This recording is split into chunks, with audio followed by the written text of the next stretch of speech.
Hello everyone, this is Pooja and welcome to HP Studies. I hope you all are doing great. जैसे कि आप सब जानते हैं कि हमने HP Studies के ऑफिशियल चैनल पे एक सीरीज स्टार्ट की है जिसमें हम चाइल्ड डेवलपमेंट एंड पैडागोजी के प्रीवियस ईयर क्वेश्चंस को डिस्कस कर रहे हैं। अभी तक हमने जो आपका जून 2023 में जो आपका एचपी टेट का एग्जाम हुआ था उनके क्वेश्चन पेपर को डिस्कस किया, यानी जो आपका एचपी टेट आर्ट्स का पेपर था, मेडिकल का पेपर था, नॉन मेडिकल का पेपर था, उनमें जो साइकोलॉजी सेक्शन आपका रहता है 30 मार्क्स का, वो हमने डिस्कस कर लिया है। उसके बाद हमने डिस्कस किया आपका जो नॉन मेडिकल का पेपर था नवंबर 2022 का, उसके हमने दो पेपर डिस्कस कर लिए, जिसमें फर्स्ट आपका था एचपी टेट नॉन मेडिकल का पेपर था और मेडिकल का पेपर था। दोनों हमने उनके साइकोलॉजी सेक्शन को डिस्कस कर लिए हैं। आज की वीडियो में हम डिस्कस करेंगे जो आपका मेडिकल का पेपर था एचपी टेट का नवंबर 2022 का, उसके साइकोलॉजी सेक्शन को आज हम डिस्कस करेंगे। और जिन बच्चों ने पुराने पेपर्स नहीं देखे हैं या पुरानी वीडियोस नहीं देखी हैं, तो इस वीडियो के बाद वो जाके उन वीडियोस को ज़रूर देखें, क्योंकि मैं बताऊंगी कि इससे पहले कौन से क्वेश्चंस रिपीट हुए हैं। आज की वीडियो स्टार्ट करने से पहले मैं आपको बताना चाहती हूँ कि जो भी स्टूडेंट एचपी पटवारी 2023 एग्जाम की प्रिपरेशन कर रहे हैं और वो ऑनलाइन बैच लेना चाहते हैं, तो आपके लिए एक 4th ऑनलाइन बैच स्टार्ट हुआ है जो अभी आपका सिर्फ 11 सितंबर को ही स्टार्ट हुआ है। ये आपको 60% ऑफ के साथ 1200 रुपये में मिलेगा। तो जो बच्चे ये बैच लेना चाहते हैं वो इस नंबर पे जाके कॉन्टैक्ट कर सकते हैं और बैच परचेज कर सकते हैं। ओके, आज की वीडियो की अगर हम शुरुआत करें तो आपका जो आज हम डिस्कस करेंगे मेडिकल का पेपर जो नवंबर 2022 में रहा था, उसके क्वेश्चंस को डिस्कस करेंगे हम सीडीपी के। इसमें आपके 30 क्वेश्चंस रहे थे और 30 आपके इसमें मार्क्स रहते हैं, ठीक है। तो फर्स्ट क्वेश्चन पे आते हैं, Who had given the hierarchy of human needs? तो मानवीय आवश्यकताओं का पदानुक्रमण किसने दिया था? तो किसने दिया था जो हायरार्किकल स्ट्रक्चर था ह्यूमन नीड्स का? ऑप्शन है आपके थॉर्नडाइक ने दिया था, मैस्लो ने दिया था, गिलफर्ड ने दिया या कोफ्का ने दिया था। तो आपका जो राइट आंसर रहेगा वो रहेगा आपका मैस्लो। मैस्लो ने जो दिया था वो आपका एक हायरार्किकल स्ट्रक्चर दिया था ह्यूमन नीड्स को लेके, कि ह्यूमन की नीड्स किस तरह से रहती है, उन्होंने एक स्ट्रक्चर में डिवाइड किया था। तो ये था आपका मैस्लो का हायरार्किकल स्ट्रक्चर। तो इन्होंने इस तरह से अपना एक स्ट्रक्चर बनाया था, उन्होंने डिफरेंट डिफरेंट जो नीड्स उसमें डिवाइड किया था इनको। तो इस बार क्वेश्चन इस तरह से पूछा है, जो इससे पहले नॉन मेडिकल वाला पेपर आया था उसमें क्वेश्चन पूछा था आपको कि आप बताइए कि जो मैस्लो की हायरार्किकल स्ट्रक्चर है उसका जो हायर ऑर्डर कौन सा है। तो उन्होंने लोअर टू हायर बताया है, ठीक है। तो उन्होंने कहा कि हायर ऑर्डर कौन सा है, ऑप्शंस दे दिए थे, सेल्फ एक्चुअलाइजेशन है, एस्टीम है, लव एंड बिलोंगिंगनेस है, सेफ्टी है, या इस तरह से 4 ऑप्शन दिए थे। तो आपका जो राइट आंसर रहना था वो था सेल्फ एक्चुअलाइजेशन। अब जिसने इस कंसेप्ट के बारे में नहीं पढ़ा था, जिसने थ्योरी के बारे में नहीं पढ़ा था, तो उसके लिए तो ये ऑप्शन एक बराबर ही थे कि कोई भी हो सकते, तो आप तुक्का लगा दो कि चलो ये नहीं तो ये सही है, ये हो सकता है, ठीक है। तो इसका कंसेप्ट है, जब तक आप इसके कंसेप्ट के बारे में नहीं समझेंगे, थ्योरी को नहीं पढ़ेंगे, तब तक आपको ये समझ में नहीं आएगा। इससे पहले आर्ट्स के पेपर में पूछा था, हाँ इसकी जो लोअर ऑर्डर की आपकी जो नीड्स हैं वो कौन सी हैं। तो लोअर ऑर्डर से स्टार्ट की तो ऑप्शन थे फिजियोलॉजिकल थी, सेफ्टी थी, एस्टीम थी, सेल्फ एक्चुअलाइजेशन थी। तो आपका जो राइट आंसर रहना था वो था आपका फिजियोलॉजिकल नीड्स। तो जिन बच्चों ने थ्योरी पढ़ी होगी, जिन बच्चों ने कंसेप्ट पढ़ा होगा, उन्होंने इजीली इसको टिक कर दिया होगा। आज आपको डायरेक्टली पूछ लिया है कि किसने दिए थे हायरार्किकल स्ट्रक्चर था ह्यूमन नीड्स का, तो वो आपका मैस्लो ने दिया है। तो मैंने ये आपको बता दिया कि सबसे पहले आपकी जब लोअर से स्टार्ट करें तो फिजियोलॉजिकल नीड्स रहती हैं, फिर आपकी सेफ्टी नीड्स रहती हैं, फिर आपकी लव एंड बिलोंगिंगनेस नीड्स रहती हैं, फिर आपकी एस्टीम नीड्स रहती हैं, और फिर आपकी रहती है सेल्फ एक्चुअलाइजेशन, ठीक है। जब इसको डिटेल में करेंगे तब मैं आपको कवर करके बताऊंगी इसके बारे में। नेक्स्ट क्वेश्चन है आपका, The stress affects performance in examination. This fact reflects which of the following relationship? जो तनाव है वो परीक्षा में प्रदर्शन करने को प्रभावित करता है, ठीक है। जो स्ट्रेस है आपका, तो जब आप परीक्षा में जब प्रदर्शन करते हैं, जब आप एग्जाम में परफॉर्म करते हैं, तो आपको क्या करता है, अफेक्ट करता है, ठीक है। This fact reflects which of the following relationship, तो ये इसका जो किससे किसके साथ संबंध को दर्शाता है। तो कोग्निशन का इमोशंस के साथ, स्ट्रेस ओमिशन के साथ, परफॉर्मेंस एंजाइटी के साथ, या कोग्निशन कंपटीशन के साथ। तो ये आपकी ऑप्शन है, यानी अनुभूति भावना, तनाव चूक, प्रदर्शन चिंता, अनुभूति प्रतिस्पर्धा। तो जो आपका राइट आंसर रहेगा वो रहेगा आपका ऑप्शन ए, यानी कोग्निशन इमोशंस जो है वो आपको अफेक्ट करता है आपके कब, एग्जामिनेशन में परफॉर्म करने पर। थर्ड क्वेश्चन आपका रहेगा, Who has not propounded a learning theory? तो किसने आपका जो है वो अधिगम सिद्धांत प्रतिपादित नहीं किया है? तो इनमें से किस किस की आपकी लर्निंग थ्योरीज हैं? फर्स्ट है आपका स्किनर, ब्लूम, कोलर, थॉर्नडाइक, यानी इस आपका जो राइट आंसर रहेगा वो रहेगा आपका बीएस ब्लूम। ब्लूम ने आपकी कोई भी लर्निंग की थ्योरी नहीं दी है। ऑप्शन की बात करूं, स्किनर ने आपकी दी थी आपकी ऑपरेंट कंडीशनिंग की बात की थी। कोहलर ने आपकी इनसाइट की थ्योरी की बात की,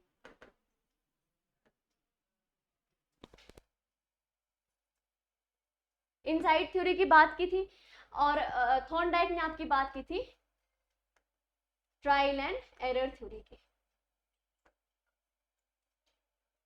ठीक है, तो ब्लूम ने आपकी कोई भी लर्निंग की थ्योरी नहीं दी थी, राइट। इन सब थ्योरीज के बारे में हम डिटेल में कवर करेंगे और हर बार क्वेश्चन पूछते हैं, हर बार क्वेश्चन। ये थ्योरीज हैं, आप कोहलर, थॉर्नडाइक, स्किनर को तो बिल्कुल पक्का कर लीजिए, इसमें पावलोव को ऐड कर लीजिए, पियाजे को ऐड कर लीजिए, वाइगोस्की को ऐड कर लीजिए, इनसे आपको हर बार क्वेश्चन देखने को मिलते हैं, डायरेक्टली पूछ लेंगे आपको। आपका फोर्थ क्वेश्चन है, which of the following theory is also known as the theory of reinforcement? तो किसको थ्योरी ऑफ रीइंफोर्समेंट के नाम से भी जाना जाता है? ऐसी कौन सी थ्योरी है जिसको आप सुदृढ़ीकरण के सिद्धांत के रूप में भी जानते हैं? ऑप्शन है आपका operant conditioning theory, stimulus response theory, classical conditioning theory, या आपका थ्योरी ऑफ इनसाइट। तो कौन सी ऐसी थ्योरी है जिसको आप थ्योरी ऑफ रीइंफोर्समेंट के नाम से भी जानते हैं? तो आपके ऑप्शंस है हिंदी में, दोनों तरह के ऑप्शंस हमने बना दिए हैं, बाकी पढ़ाया हिंदी में ही जाता है तो आपको सब समझ में आएगा, जो हिंदी मीडियम के बच्चे उनको इजीली समझ में आ रहा होगा। तो आपका जो राइट आंसर है वो है आपका, जिसको थ्योरी ऑफ रीइंफोर्समेंट के नाम से जाना जाता है, वो है आपकी ऑपरेंट कंडीशनिंग थ्योरी, यानी जो आपकी स्किनर की थ्योरी है, जिसने स्किनर ने अपना एक्सपेरिमेंट किया था। जब स्किनर की थ्योरी पढ़ेंगे तो मैं आपको बताऊंगी कि इसका जो एक्सपेरिमेंट रहा था वो किस पे था, क्या इसका कंक्लूजन रहा था, क्या प्रैक्टिकल था, किस पे किया था इन्होंने अपना एक्सपेरिमेंट, वो सब बताऊंगी। फिफ्थ क्वेश्चन है, who was the propounder of the theory of multiple intelligence? तो किसने प्रोपाउंड की थी मल्टीपल इंटेलिजेंस थ्योरी, बहुप्रतिभा का सिद्धांत? तो ऑप्शन है Harvard Gardner, E L Thorndike, J P Guilford, या आपका अल्फ्रेड बिने। तो किसने की थी? तो आपका जो राइट आंसर रहेगा वो है आपका हार्वर्ड गार्डनर। हार्वर्ड गार्डनर ने मल्टीपल इंटेलिजेंस के बारे में बताया था। एक क्वेश्चन पूछा जाता है, अपनी नोटबुक में नोट डाउन कर लो, पढ़ के ही जानी है, क्वेश्चन पूछेंगे ही। इससे दोनों बार जो पेपर आए थे उनमें भी इनके क्वेश्चन पूछा था। किस तरह से पूछा था मैं आपको बताती हूँ अभी। ये है हार्वर्ड गार्डनर की मल्टीपल इंटेलिजेंस थ्योरी, जिसमें उन्होंने 8 तरह की पाथ की बात की है। ठीक है, 8 तरह के उन्होंने क्या किया है, इंटेलिजेंस दी है, जिसमें उन्होंने बताया कि जो बच्चे लर्निंग स्टाइल है, जिनमें जो ये लर्निंग स्टाइल फॉलो करते हैं वो ये वाले करियर पाथ चूज कर सकते हैं। तो उन्होंने 8 तरह की मल्टीपल इंटेलिजेंस के बारे में बताया था। ठीक है, तो मैं आपको शॉर्ट में बता देती हूँ थोड़ा थोड़ा कि कौन सी उन्होंने इंटेलिजेंस बताई थी। फर्स्ट थी उनकी स्पेशल इंटेलिजेंस, कि जो बच्चे भी जिनकी विजुअल लर्नर है, जो चीजों को देख के एकदम नया बना सकते हैं या कुछ नया क्रिएट कर सकते हैं, तो वो बच्चे जो हैं वो ये करियर पाथ चूज कर सकते हैं, जिसमें वो आर्टिस्ट बन सकते हैं, जिसमें वो आर्किटेक्ट्स बन सकते हैं। तो जो इससे पहले का पेपर था आपका, जो एचपी टेट नॉन मेडिकल का पेपर था, वो हमने डिस्कस किया था। तो उसमें जो ऑप्शन था ये पूछा था कि जो आर्किटेक्ट्स होते हैं वो कौन सी इंटेलिजेंस को फॉलो करते हैं। अब जिन्होंने इसके बारे में पढ़ा होगा वो तो इजीली टिक कर देंगे कि हाँ, स्पेशल इंटेलिजेंस जो है वो ये करियर पाथ को फॉलो करती है। नेक्स्ट है आपका बॉडीली काइनेस्थेटिक, जो बच्चे जो है अपने आइडियाज को अच्छे से एक्सप्रेस कर सकते हैं थ्रू मूवमेंट्स, तो वो बच्चे एथलीट बन सकते हैं, पुलिस ऑफिसर बन सकते हैं, एक्टर बन सकते हैं। आप एक्टर्स को देखते हैं, किसी एक मूवी में उनका जो आप कह सकते हैं रोल होता है वो उस तरह से होता है, किसी में वो फाइटर बन जाते हैं, किसी में वो इमोशनल मूवीज करते हैं। तो इस तरह की जो चीजें आएंगी जो अपने इमोशंस को डिफरेंट तरह से क्या कर सकते हैं, बता सकते हैं, तो वो ये वाला पाथ लेंगे, इनको आप कहते हैं बॉडीली काइनेस्थेटिक। नेक्स्ट आता है आपका म्यूजिकल इंटेलिजेंस। म्यूजिकल इंटेलिजेंस में वो आएगा जो जिनकी लिसनिंग और जो क्रिएटिंग स्किल या रिदम में अच्छे होते हैं, पैटर्न्स में अच्छे होते हैं, तो वो बच्चे क्या कर सकते हैं, कंपोजर बन सकते हैं, डिस्क जॉकी, ये वाले करियर पाथ चूज कर सकते हैं। नेक्स्ट आपका लिंग्विस्टिक, तो जिन बच्चों की रिटर्न स्किल्स अच्छी होती हैं, ऑरल स्किल्स अच्छी होती हैं, वो बच्चे क्या कर सकते हैं, जर्नलिज्म में जा सकते हैं, पॉलिटिशियंस बन सकते हैं, वो उनकी लिंग्विस्टिक इंटेलिजेंस उनको कहा जाता है। नेक्स्ट है जिन नेचुरलिस्टिक, जो बच्चे नेचर के साथ इजीली कनेक्ट कर सकते हैं, नेचुरल वर्ल्ड के साथ जो अच्छे से कनेक्ट कर सकते हैं, वो एग्रीकल्चर डिपार्टमेंट में जा सकते हैं, बायोलॉजी ले सकते हैं, बायो जो आपकी बॉटनी होगी, जोलॉजी होगी, वो सब इसमें जा सकते हैं। तो इन्होंने इस इंटेलिजेंस को नाम दिया नेचुरलिस्टिक। लॉजिकल मैथमेटिकल, जो आपकी नेक्स्ट आपकी इंटेलिजेंस है वो है आपकी लॉजिकल मैथमेटिकल। जिन बच्चों के जो प्रोजेक्ट्स में अच्छे होते हैं या जिनकी नंबर्स में इन्वॉल्वमेंट अच्छी होती है, जिनकी कैलकुलेशंस अच्छी होती हैं, वो बच्चे मैथमेटिक्स ले सकते हैं या इंजीनियरिंग कर सकते हैं। तो ये जो करियर पाथ इन्होंने बताए हैं। इंटरपर्सनल, जो लोगों के साथ सोसाइटी में अच्छे से इंटरेक्ट कर सकते हैं, आप इनको सोशल इन्फ्लुएंसर भी कह सकते हैं, काउंसलर बन सकते हैं, सेल्स पीपल जो होते हैं, जो जैसे फॉर एग्जांपल मैं आपको इसके बारे में बताऊं, कोई व्यक्ति आया, उसने डिफरेंट उसने एक कंपनी के प्रोडक्ट्स लिए हैं। अब आप नहीं जानते कि ये प्रोडक्ट्स वर्क करेंगे भी या नहीं करेंगे, पर वो आपको इस तरह से बताएगा, उसकी इंस्ट्रक्शंस इस तरह से देगा कि कहीं ना कहीं आप इन्फ्लुएंस हो जाएंगे और आप वो प्रोडक्ट्स रख लेंगे। उसके बाद जब आप उसे अप्लाई करेंगे तो आपको लगेगा इसमें तो कोई रिजल्ट ही नहीं आया, बट क्योंकि उसका जो इंटरेक्शन का तरीका था वो इतना अच्छा था कि आप उससे इन्फ्लुएंस हो गए थे। तो वो ये डिपार्टमेंट्स ले सकते हैं या करियर पाथ चूज कर सकते हैं। इंट्रापर्सनल की अगर मैं बात करूं तो जो सेल्फ मोटिवेटेड होते हैं, या आप कह सकते हैं जो चीजों को कुछ नया क्रिएट करते हैं, राइट। जैसे इसमें रिसर्चर हो गए, राइटर हो गए, जो नई चीजें लेके आते हैं, या एंटरप्रेन्योर हो गए आपके। एग्जिस्टेंशलिस्ट में वो आ गए जो फिलोसफर्स होंगे, या एंथ्रोपोलॉजिस्ट आप जो करियर पाथ ले सकते हैं, जो focus on big picture and how to world work, इस वर्ल्ड जो वो कैसे वर्क करता है एक बड़ी पिक्चर के साथ उनको जब समझते हैं। तो ये थी आपकी मल्टीपल इंटेलिजेंस जो आपकी हार्वर्ड गार्डनर की थी। मैंने आपको समझा दिया है, बट इसमें और किस तरह से हम इसको समझ सकते हैं, ट्रिक के साथ कैसे समझ सकते हैं कि आपको समझ में रहे, याद रहे, जब हम कोर्स में करेंगे तब हम इसको कवर करेंगे। 6th क्वेश्चन है आपका, errors made by children are indicative of, बच्चों द्वारा की गई त्रुटियां इस बात का सूचक है कि वो poor intelligence, low ability, their inability to reproduce knowledge, children's thinking process which is qualitative different from that of adult। तो आपका जो इसका राइट आंसर रहेगा वो आपका ऑप्शन डी जो है वो आपका राइट आंसर रहेगा। 7th क्वेश्चन है आपका, effective learning requires involvement of learner, यानी प्रभावी सीखने के लिए शिक्षार्थी की डैश की भागीदारी की आवश्यकता होती है। तो आपके जो ऑप्शंस है वो है एक्टिव, यानी एक्टिव भागीदारी होनी चाहिए, एक्टिव इन्वॉल्वमेंट होनी चाहिए, डोसाइल, पार्शियली या पैसिव। तो आपका जो इसका राइट आंसर रहेगा वो रहेगा आपका एक्टिव, यानी बच्चों की क्या होनी चाहिए, इफेक्टिव लर्निंग के लिए एक लर्नर की एक्टिव पार्टिसिपेशन, एक्टिव इन्वॉल्वमेंट होना बहुत जरूरी है। 8वें क्वेश्चन पे आते हैं, intelligence is expressed as a quotient and the formula used to express IQ. कौन सा फॉर्मूला जो है वो आईक्यू के लिए यूज किया जाता है? तो आपके ऑप्शंस हैं, इसमें आप डिवाइड का साइन लगा लेंगे, यानी multiple mental age divided by chronological age multiply by 100। Second option है chronological age divided by mental age और 100। थर्ड है आपका mental age chronological age divided by 100 into, fourth है multiple age plus chronological age multiply by 100। तो जो आपका इसका right answer है, जिसको आप अप्लाई करते हैं किसी भी आईक्यू, किसी भी व्यक्ति का या किसी बच्चे का आईक्यू निकालने के लिए, तो आपका वो रहेगा मेंटल एज। इसको मैं लिख देती हूँ अच्छे से,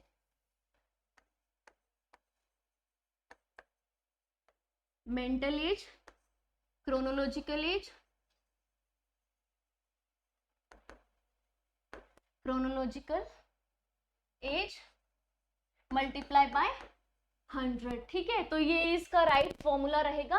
कैसे इसको अप्लाई करना है वो जब हम इसको करेंगे तो मैं आपको बताऊंगी। ठीक है, नेक्स्ट क्वेश्चन है आपका 9th question, the concept of IQ is given by psychologist name. कौन से साइकोलॉजिस्ट ने है जो है वो कंसेप्ट आईक्यू का कंसेप्ट दिया है? तो आपके जो ऑप्शंस है वो रहेंगे इस तरह, विलियम स्टर्न ने दिया है, गोलमैन ने दिया है, वुड्थ ने दिया है, या आपके बिने एंड टर्मन ने दिया है। तो आपके इस तरह से ऑप्शंस है, विलियम स्टर्न है, जैसे गोलमैन है, विलियम वुड्थ है, या बिने और टर्मन है। तो जो आपका राइट आंसर जिन्होंने कौन से ऐसे साइकोलॉजिस्ट है, तो वो जो साइकोलॉजिस्ट है जिन्होंने आईक्यू का कंसेप्ट दिया था वो थे आपके विलियम स्टर्न। और किसने आईक्यू का फॉर्मूला पहली बार अप्लाई किया था, जिसको फॉर्म में लेके आए थे, तो आपने कमेंट में मुझे बताना है कि किसने सबसे पहली बार आईक्यू का फॉर्मूला यूज किया था। कंसेप्ट स्टर्न ने दिया था बट यूज किसी और ने किया था, तो वो आपने मुझे कमेंट में बताना था किसने यूज किया था। आपका 10th क्वेश्चन है, operant conditioning is also called as, तो ऑपरेंट कंडीशनिंग को और क्या कहा जाता है, यानी आपका जो संचालक कंडीशनिंग को आप और किस नाम से जानते हैं, backward conditioning, instrumental conditioning, operant conditioning या आपका क्लासिकल कंडीशनिंग। तो इसका जो राइट आंसर है वो रहेगा आपका इंस्ट्रूमेंटल कंडीशनिंग, यानी जो आपका ऑपरेंट कंडीशनिंग किसने दी थी, तो जो आपका स्किनर है उन्होंने ऑपरेंट कंडीशनिंग की बात की थी। तो इससे दूसरा क्वेश्चन स्किनर की थ्योरी से पूछ लिया गया है इसी पेपर में। तो ऑपरेंट कंडीशनिंग जो है वो उसका जो हम जानते हैं इंस्ट्रूमेंटल कंडीशनिंग के नाम से भी इसको जानते हैं।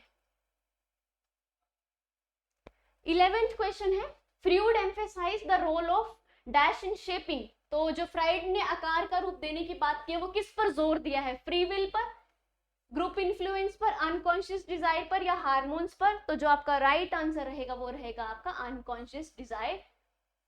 फ्रूड ने अपनी कुछ इसमें कुछ डिजायर्स के बारे में बात किया, जो अपने उन्होंने थ्योरी दिया जिसमें उन्होंने इड ईगो और सुपर ईगो के बारे में बताया है।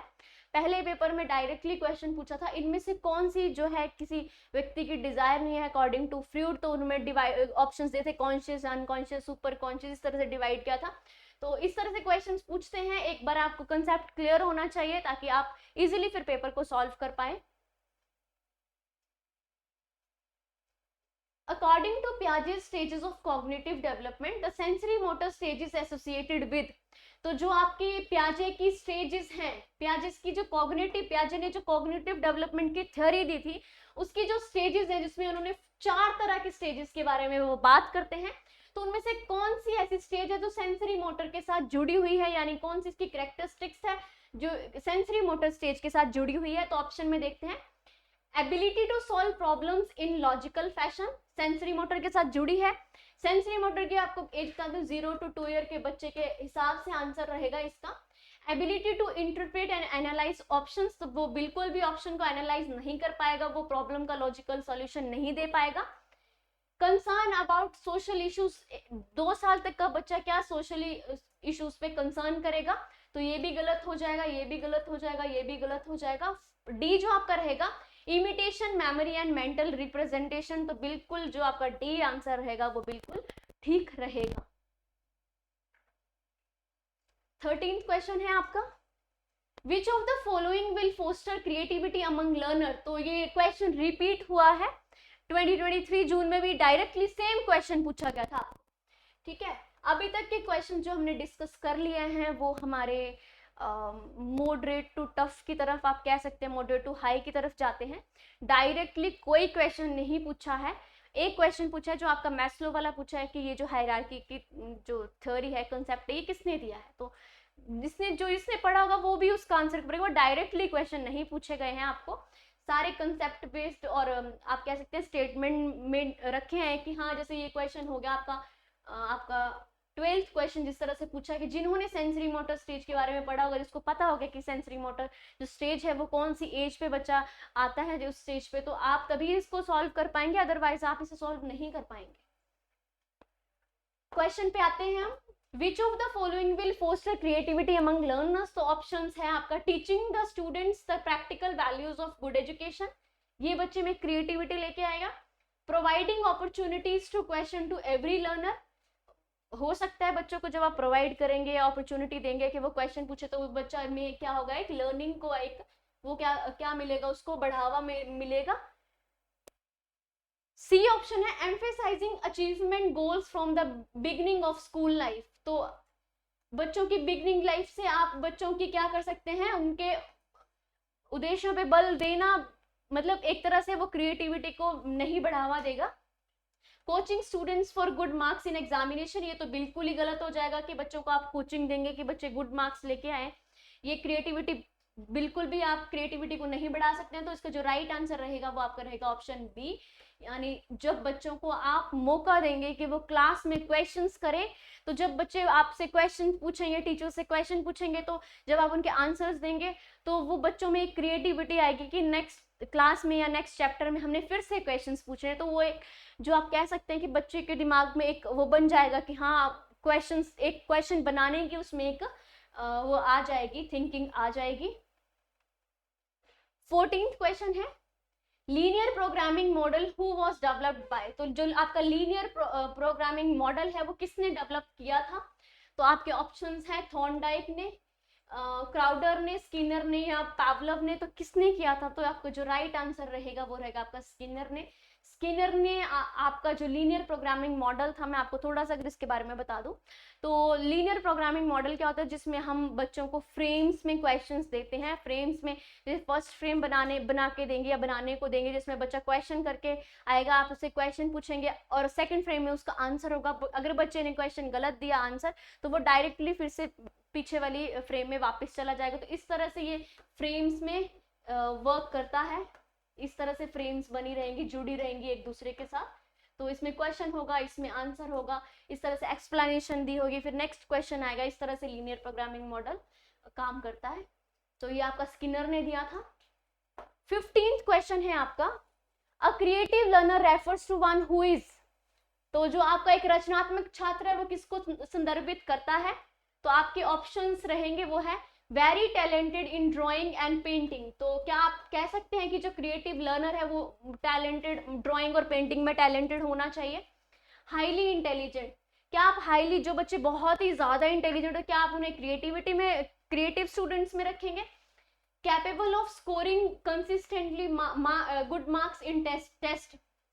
ठीक है, तो जो टेस्ट में अच्छा स्कोर करें, मतलब जो क्लास में अच्छा स्कोर करते जाएं, क्या आप उनको कहेंगे? या good at lateral thinking and problem solving. तो इसका जो राइट आंसर रहेगा वो रहेगा आपका ऑप्शन डी, जिनकी लेटरल थिंकिंग और जो प्रॉब्लम सॉल्वर होंगे। तो जैसे प्याजे ने कहा है क्या, और आपके सिलेबस में भी है आपके पेडागोजी में टॉपिक की, बच्चा जो है वो एक प्रॉब्लम सॉल्वर है या फिर साइंटिफिक इन्वेस्टिगेटर है। तो ये आपका एक अलग से एक टॉपिक है, आप इसको कह सकते हैं, हम इसको अलग से पढ़ेंगे। बट इधर आपको पूछा है जो क्रिएटिव लर्नर होगा तो वो उसमें क्या होगा? तो वो एक क्या होगा? लेटरल थिंकर होगा और प्रॉब्लम सॉल्वर होगा। ठीक है, नेक्स्ट क्वेश्चन जो आपका है वो है अ क्रिएटिव लर्नर, ये आपका हो गया। 16th क्वेश्चन है classical conditioning was presented by. तो जो आपका क्लासिकल कंडीशनिंग थ्योरी है, या आप जिसको कह सकते हो चिर प्रतिष्ठित प्रानुकूलन प्रस्तुत किया है, तो वो किसने डेवलप किया है, किसने प्रेजेंट किया है? प्लेटो ने किया है, पावलोव ने किया है, स्किनर ने किया है, नन ऑफ अबव। तो आपका जो इसका राइट आंसर है, क्लासिकल कंडीशनिंग की बात की पावलोव में। रिपीट हुआ है क्वेश्चन, जून 2023 में डायरेक्ट क्वेश्चन आया था, स्टेटमेंट अलग थी बट क्वेश्चन पावलोव से आया था। पावलोव हो गया, स्किनर हो गया, प्याजे हो गया, हर बार क्वेश्चन पूछे। इन्हें आप नोट डाउन कर ले, जो 4-5 थ्योरीज है। जब मैंने सिलेबस नोट डाउन करवाया था, सिलेबस की वीडियो थी, उसमें मैंने सारी थ्योरीज के बारे में बताया था, जहां से आपको क्वेश्चन देखने को ही मिलते हैं। ठीक है, तो ये पावलोव ने दी थी आपकी क्लासिकल कंडीशनिंग थ्योरी, जिसमें उन्होंने एक डॉग पे एक्सपेरिमेंट किया था। 17th क्वेश्चन है which is the master emotion. तो जो मास्टर इमोशन क्या है, कौन सा है master emotion? Happiness, worry, anger और फेयर। तो जो आपका राइट आंसर है वो है आपका फेयर। फेयर क्या है? आपका एक मास्टर इमोशन है। ठीक है, 18th क्वेश्चन है which one of the following is the oldest method for the study of behaviour. तो बिहेवियर को स्टडी करने के लिए ओल्डेस्ट मेथड कौन सा है? ठीक है, ओल्डेस्ट मेथड पूछा है इसमें। जितने भी पेपर हमने डिस्कस किए हैं सभी में क्वेश्चन आया है, डायरेक्ट क्वेश्चन आया है, कौन सा ओल्डेस्ट मेथड है। डायरेक्टली पूछ ले कि बिहेवियर को स्टडी करने के लिए कौन सा ओल्डेस्ट मेथड है। ऑप्शन है observation, standardised test, intelligence test या इंट्रोस्पेक्शन मेथड। तो जो आपका राइट आंसर है वो आपका introspection method. Mainly introspection method में आप कह सकते हैं जिसमें आप इंटरव्यूज के साथ इंटरव्यूज लेते हैं या सेल्फ रिलेटेड सर्वेज इसमें आ जाते हैं। कुछ एक मेथड्स हैं, जैसे आपका इंट्रोस्पेक्शन हो गया, आपका ऑब्जर्वेशन हो गया, और उसके बाद आपका हो गया केस स्टडी। ठीक है, इनसे आपको डायरेक्टली क्वेश्चन पूछते ही हैं, हर बार पूछते हैं, हर बार। तो इस बार भी पूछा, इससे पहले जो 2 पेपर नवंबर के डिस्कस किया उसमें भी पूछा, इंट्रोस्पेक्शन से ही क्वेश्चन आया था, ठीक है, तो इसमें भी आया है। What do you mean by cognition? Repeat, June 2023 वाले में रिपीट हुआ है क्वेश्चन, सेम क्वेश्चन आया है, ऑप्शंस भी चेंज नहीं हुए, ऑप्शंस पे ABCD डायरेक्टली ऐसे ही पूछा है। कॉग्निशन क्या है?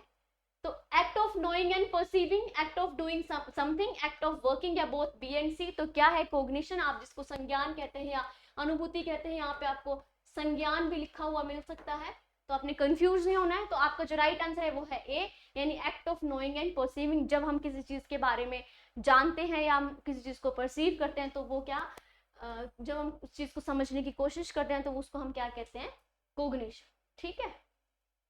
20th क्वेश्चन है, which is the backbone of all developments. तो जो जितनी भी डेवलपमेंट्स है उनकी बैकबोन क्या है?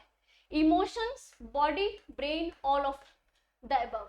तो आपका जो राइट आंसर रहेगा वो रहेगा आपका इमोशंस। इमोशन जो है वो आपकी डेवलपमेंट्स जो होती हैं उन सबका क्या है, बैकबोन है, ठीक है, भावनाएं। 21st क्वेश्चन है, where was the first experimental psychology laboratory was set up at. तो कहां पर जो पहली एक्सपेरिमेंटल साइकोलॉजी लैब थी वो बनी थी? तो बर्लिन ऑप्शन है, बोस्टन है, फ्रैंकफर्ट है, लिप्जिंग है। तो जो आपका राइट आंसर रहेगा वो है आपका लिप्जिंग, यानी लिप्जिंग में जो आपकी पहली एक्सपेरिमेंटल साइकोलॉजी की जो लैब थी वो बनी थी। कब बनी थी, कहां बनी थी, जब डिटेल में करेंगे तब मैं आपको इसके बारे में बताऊंगी। नेक्स्ट क्वेश्चन है, which educational psychology is considered with. तो शैक्षिक मनोविज्ञान का संबंध किससे है? ऑप्शन है द लर्नर से, learning process, the learning situation, all of these. तो किससे है आपका एजुकेशनल साइकोलॉजी का कंसर्न, आप इसको कह सकते हैं किसके साथ कंसर्न है? तो आपके जो राइट आंसर है वो है option D, all of the above, यानी द लर्नर के साथ भी है, लर्निंग प्रोसेस के साथ भी है और लर्निंग सिचुएशन के साथ भी है, ठीक है, यानी शिक्षार्थी के साथ भी है, सीखने के साथ भी है और आपका सीखने की स्थिति के साथ भी है। 23rd क्वेश्चन है, if a child is afraid of school he became. तो अगर बच्चा स्कूल से डरता है, अगर कोई बच्चा है वो स्कूल से डरता है, स्कूल में किसी भी तरह की वो सिचुएशन फेस करता है, तो बच्चा क्या करेगा? पंचुअल होगा, ट्रूएंट होगा, रेगुलर होगा या ओबीडियंट होगा। तो आपका जो राइट आंसर है वो है ट्रूएंट, यानी कक्षा में क्या होगा? अनुपस्थित होगा, बिना वजह या बिना अनुमति के वो अनुपस्थित रहना शुरू कर देगा। और प्रैक्टिकली भी हम इस चीज को देखते हैं, कोई आप अपने आसपास में जब आप छोटे थे तो अपने आसपास के अपने बहन भाई को भी देखते थे या आसपास पड़ोसी के बच्चों को देखते थे कि कोई बच्चे होते थे वो स्कूल नहीं जाना चाहते थे क्योंकि या तो उनको टीचर से डर लगता था या वो काम नहीं करते थे। तो इस तरह के जो बच्चे होंगे जो स्कूल से डरेंगे तो वो क्या होंगे? ट्रूएंट, यानी कक्षा में अनुपस्थित रहना शुरू कर देंगे, ठीक है। 24th क्वेश्चन है, डिसिप्लिन मीन्स। तो अनुशासन का क्या अर्थ है आपके हिसाब से? बताइए क्या है अनुशासन? स्ट्रिक्ट बिहेवियर है? क्या होना चाहिए डिसिप्लिन में? क्या होता है? सीवियर पनिशमेंट, ओबीडियंस या अकॉर्डिंग टू रूल्स? बिल्कुल देखिए ऑप्शन में पता चल रहा है अकॉर्डिंग टू रूल्स। डिसिप्लिन का मतलब है जब हम चीजों को अकॉर्डिंग टू रूल लेके चलते हैं तो उसको हम क्या कहते हैं? डिसिप्लिन, यानी अनुशासन, ठीक है। 25th क्वेश्चन है, according to Maslow some needs grow stronger when unsatisfied. तो मैस्लो कॉल्ड दिस, तो मैस्लो ने कहा है अपनी थ्योरी में, उन्होंने कहा है कि जो असंतुष्ट होने पर कुछ जरूरतें मजबूत हो जाती हैं जब हमारी needs grow stronger when unsatisfied, ठीक है। तो ऑप्शन है आपका being of needs, primary needs, deficiency needs या ग्रोथ नीड्स। तो आपका जो राइट आंसर रहेगा वो है आपका डेफिशिएंसी नीड्स, यानी कमी की जरूरत जब होती है, ठीक है। मैस्लो से सेकंड क्वेश्चन था। फर्स्ट क्वेश्चन पूछा गया था कि जो हायरार्किकल नीड्स हैं, जो ह्यूमन नीड्स हैं, वो किसने दिया है? तो मैस्लो ने दिया है। ये आपको क्वेश्चन पूछ लिया कि मैस्लो के हिसाब से जो पूछा गया है कि जब सम needs grow stronger when unsatisfied, जब अनसैटिस्फाइड होते हैं तो जो व्यक्ति की क्या होती है, कुछ नीड्स क्या होती है, ग्रो होती है, यानी स्ट्रांगली, ठीक है।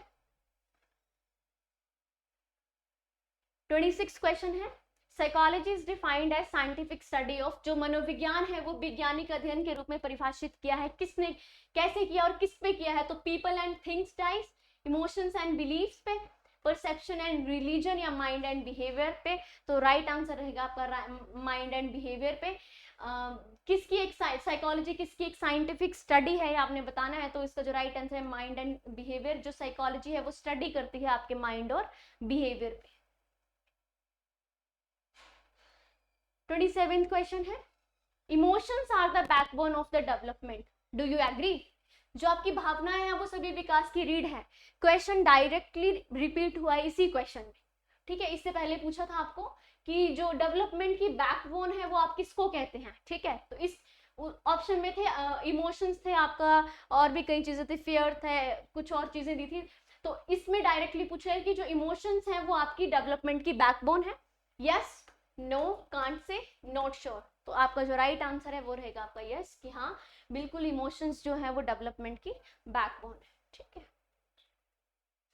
28 क्वेश्चन है, which of the following is the nature of psychology? तो आप किसको साइकोलॉजी का नेचर कहेंगे? फिलोसोफर को, आर्टिस्टिक को, साइंटिस्ट को, या लिटरेरी को? तो आपका जो राइट आंसर रहेगा वो रहेगा आपका साइंटिस्ट को, यानी साइंटिस्ट को क्या कहा जाएगा इसमें साइकोलॉजी का नेचर, ठीक है। 29 क्वेश्चन है, which of the following is an emotion? तो इमोशन क्या है, किसको कहेंगे आप इमोशन? अम्यूजमेंट, अटेंशन, स्टिमुलस, या मेमोरी? तो जो आपका राइट आंसर है वो है अम्यूजमेंट, यानी जो आपका मनोरंजन है उसको आप क्या कहेंगे? इमोशन कहेंगे, ठीक है। लास्ट क्वेश्चन है आज के पेपर का, वो है आपका which is not a factor of motivation? तो आप बताएंगे कि मोटिवेशन का फैक्टर क्या नहीं है? प्राइस, इंसेंटिव, प्रेस, या प्रैक्टिस? तो क्या है जो एक मोटिवेशन का फैक्टर नहीं है? तो वो रहेगा आपका प्रैक्टिस, क्योंकि प्राइज, जब आप बच्चों को प्राइज देंगे तो आप एक तरह से उन्हें मोटिवेट करेंगे। इंसेंटिव्स देंगे कि जब बच्चे कुछ एक्स्ट्रा वर्क करेंगे तो आप उन्हें इंसेंटिव्स देंगे। प्रेस, बच्चों ने क्लास में अच्छी प्रेजेंटेशन दी या किसी चीज में अच्छे से पार्टिसिपेट किया तो आप उसे प्रेज करेंगे। और प्रैक्टिस जो है वो है आपका एक मोटिवेशन का पार्ट नहीं है, यानी मोटिवेशन का एक फैक्टर नहीं है। तो ये थे हमारे आज के क्वेश्चंस। अब हमने जून 2023 के क्वेश्चन पेपर को डिस्कस कर लिया है, नवंबर 2022 के क्वेश्चन पेपर को डिस्कस कर लिया है। अब हम स्टार्ट करेंगे जो आपके जून 2022 में जो आपका HPTET का एग्जाम हुआ था उसके CDP सेक्शन जो रहे थे पेपर्स के, उनको हम डिस्कस करेंगे। अभी तक जिन बच्चों ने ये वीडियोस नहीं देखी है वो इस वीडियो के बाद उन वीडियोस को जरूर देखें, ताकि आपको पता चले कि क्वेश्चन किस तरह से रिपीट होते हैं या किस तरह से क्वेश्चन जो है वो नया फॉर्मेट बन के तैयार होते हैं। तो ये जो पेपर आज हमने डिस्कस किया था ये मॉडरेट टू हाई था। इसमें कुछ एक क्वेश्चन थे जो ईजी थे, तो हम ये नहीं कह सकते कि इजी था पेपर, बट हाँ पेपर टफ था। जब आप इसे डीप में पढ़ेंगे, थ्योरीज को अच्छे से पढ़ेंगे, क्योंकि जिन्होंने थ्योरीज अच्छे से पढ़ी होंगी उन्होंने ये पेपर अच्छे से कवर किया होगा। तो अगर आप मतलब जिन्होंने पढ़ लिया उनके लिए पेपर ठीक था, इजी था पेपर उनके लिए जिन्होंने अच्छे से पढ़ा है। बट क्योंकि जिन्होंने सिर्फ थोड़ा बहुत पढ़ा है, ऊपर ऊपर से पढ़ा है कि हाँ प्याजे की 4 स्टेजेस होती हैं और ये 4 स्टेजेस हैं, ठीक है। सेंसरी मोटर हो गया, प्री ऑपरेशनल हो गया, कंक्रीट हो गया, फॉर्मल ऑपरेशन हो गया, ये इनकी एज है, ठीक है। बट क्वेश्चन पूछ लिया कि सेंसरी मोटर स्टेज में बच्चा क्या सीखता है या बच्चा क्या करता है, तो जिन्होंने डीप में नहीं पढ़ा है वो इसको सॉल्व नहीं कर पाएंगे, राइट। तो आपको क्या करना है, थ्योरीज को अच्छे से समझना है, डीप में समझना है, उनके कंसेप्ट को समझना है। जब कंसेप्ट को, क्वेश्चन डायरेक्टली कंसेप्ट बेस्ड थे, कंसेप्ट दिया था आपको, आपको बताना था ये आंसर क्या है। आपका मैस्लो से क्वेश्चन रिपीट हो रहे हैं, भर भर के रिपीट हो रहे हैं। आपके लर्निंग डिफिकल्टीज से क्वेश्चन इतना नहीं आए थे, बट आपके मेथड से क्वेश्चन आ रहे हैं। पियाजे, कोलबर्ग, आपके स्किनर और पावलोव से क्वेश्चन बहुत रिपीट हुए हैं। जो आपका नवंबर वाला एग्जाम था उसमें हुए थे, आगे भी हो रहे हैं, जून वाले पेपर में भी हुए हैं। और अच्छा पेपर था, अगर आप अच्छे से पढ़ेंगे तो आप दे सकते हैं, और इसका लेवल बढ़ ही रहा है दिन प्रतिदिन। तो तैयारी को अपनी अच्छे से रखिए, प्रीवियस ईयर क्वेश्चंस को अच्छे से सॉल्व कीजिए। तो मिलते हैं आपको अगली वीडियो में, तब तक के लिए धन्यवाद।